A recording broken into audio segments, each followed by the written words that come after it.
नाम क्या है डीजे उमेश सुखीपुर बाजार। अखन अपने सब सुन रहा छी बिट्टू मलंगिया एंटरटेनमेंट के। का बताई सखी सैयद के बात रे, रात रात भर कर हमसे घाता रे, रात भर कर हमसे घाता रे। का बताई सखी सैयद के बात रे, रात रात भर कर हमसे घाता रे। का बताई सखी सैयद के बात रे, रात रात भर कर हमसे घाता रे। साउंड वाला सैया मिलल, साउंड वाला सैया मिलल, बहुत सतावेले लहंगे में धके, लहंगे में धके रोजा डीजे बजावेले सखी, लहंगे में धके रोजा डीजे बजावेले। डीजे बिट्टू मलंगिया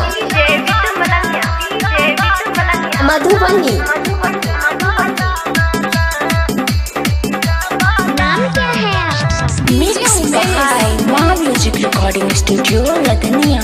सुखीपुर बाजार।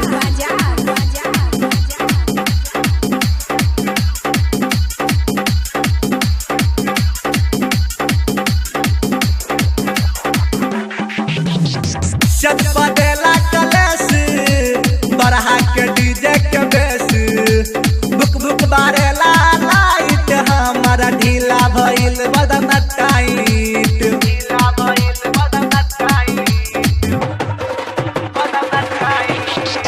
छत पटेला कलेस बरहा के डीजे के बेस, बुक बुक बारेला लाइट, हमारा ढीला भइल बदन टाइट।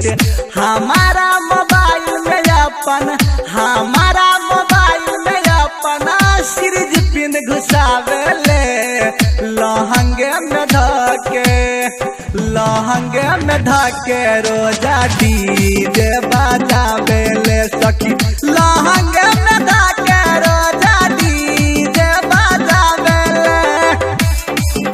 डीजे बिट्टू मलंगिया मधुबनी।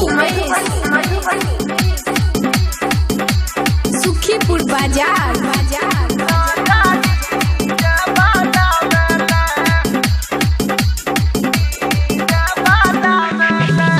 जबना के बुझेला बोलूम, करेला बड़ा उजुलूम, उठा के हमारा सेटर चालू करे जनरेटर, चालू करे जनरेटर।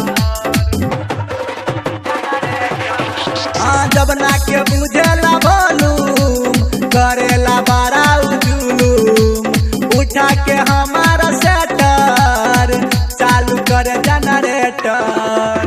सनत सिरहाली के गाना, सनत सिरहाली के गाना दम सुनावेले लहंगे में धके, लहंगे में धके रोजा डीजे बजावेले सखी, लहंगे में धके रोजा डीजे बजावेले। का बताई सखी सैयद के बात रे, रात रात भर कर हमसे घाता रे। का बताई सखी सैयद के बात रे, रात रात भर कर हमसे घाता रे। साउंड वाला सैया मिलल, साउंड वाला सैया मिलल, बहुत सतावेले लहंगे में धके, लहंगे में धके रोजा डीजे बजावेले सखी, लहंगे